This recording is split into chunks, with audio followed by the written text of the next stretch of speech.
opportunity that I think we have to tap into. Now, you mentioned civic participation is at an all-time high. Basically, you mentioned voluntary associations before. Back in the 19th century, the famous French scholar de Tocqueville came here and said, you know, America's voluntary associations make it unique and special. Is volunteerism, is national service part of American exceptionalism? Is it part of what makes America special? Yes.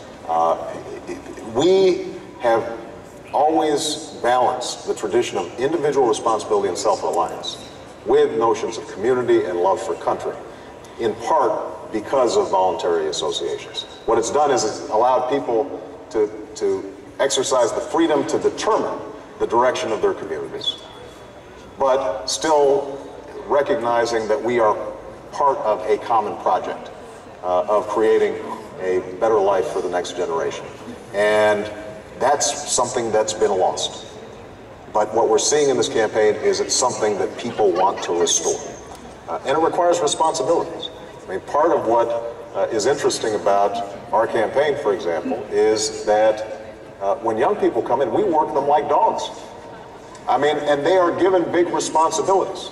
One of the striking things when you visit our troops in Iraq or Afghanistan, you've got 22, 23-year-old platoon leaders who are taking on life and death responsibilities and decision-making. We sell too many of our citizens short. They want to be involved, but we've got to start early.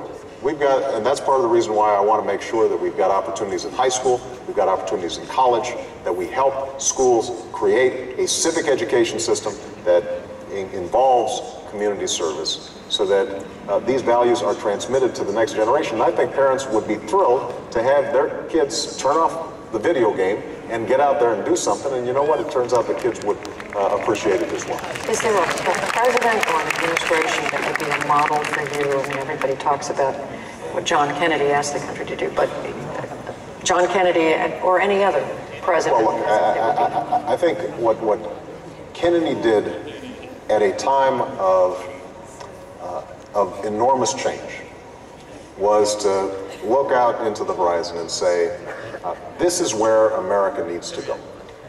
Not just to the moon, but all sorts of new frontiers. And then he created structures like the Peace Corps to channel the idealism that he tapped. I think Bill Clinton, in setting up AmeriCorps, again, created structures, but tapped into idealism that was already there. I think it is right below the surface. And so any Republican president come to mind? Well, Teddy Roosevelt, I think, was an activist president who understood how we mobilize our citizens means that we hold all our institutions accountable, public and private. And that's why one of the premises of our campaign from the start has been that change happens from the bottom up. It doesn't happen from the top down. It happens because the American people look up and they say, we imagine a world not as it is, but as it should be.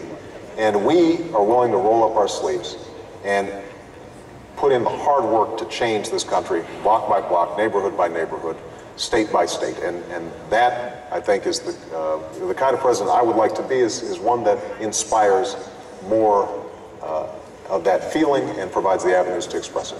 Senator Barack Obama, thank you very much for joining us.